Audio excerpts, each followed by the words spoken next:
और पढ़ते आगे, उत्तराखंड बीजेपी के प्रदेश कार्यालय की जमीन विवादों में आने के बाद पार्टी ने पुरानी जमीन का मुंह छोड़ अब नई जमीन तलाशनी शुरू कर दी है। इसका ऐलान भी किया गया है।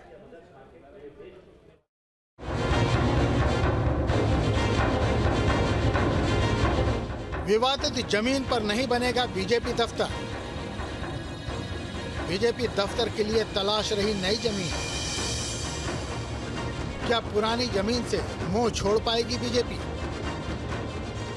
उत्तराखंड बीजेपी अब अपने पार्टी कार्यालय के लिए नई जमीन तलाश रही है। दरअसल इससे पहले बीजेपी ने जिस जमीन को पार्टी दफ्तर के लिए चुना था वह चाय बागान की जमीन है और फॉर सीलिंग एक्ट में आ चुकी है। ऐसे में जमीन को लेकर विवाद होने के कारण पार्टी को अब उसे छोड़ना पड़ रहा है। न्यायालय का हम सम्मान करते हैं। न्यायालय के सम्मान के तहत जब तक निर्माण कार्य बाधित है, वंचित है, तब तक हम करेंगे नहीं।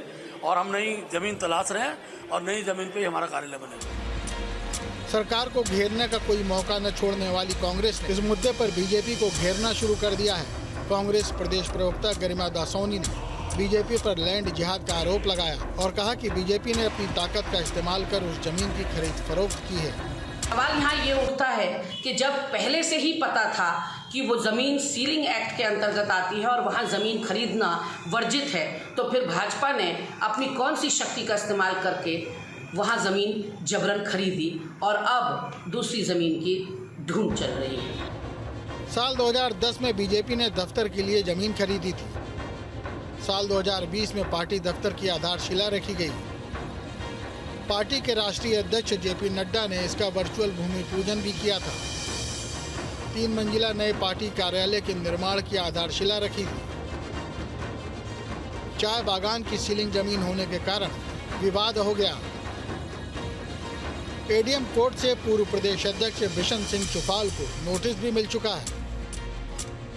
बीजेपी ने जब 2010 में इस जमीन को खरीदा था तो वर्तमान कैबिनेट मंत्री धन सिंह रावत की जमीन खरीदने में अहम भूमिका रही थी। हजारों लोगों के वहाँ पे मकान है, ऐसा भी नहीं कि खाली भारतीय जनता पार्टी के। और मैं कह सकता हूँ कि भारतीय जनता पार्टी ने नियम संगत वो जमीन खरीदी है, सिस्टम में रह के खरीदी है और पैसे दे के खरीदी। विवादित जमीन खरीदने को लेकर बीजेपी की खूब किरकिरी हुई। जमीन को लेकर कोर्ट में विवाद चल रहा है। ऐसे में अब सवाल है कि क्या बीजेपी उन पर अपना कोई पक्ष रखेगी या फिर पूरी तरह से इस जमीन से अपना मुंह छोड़ देगी।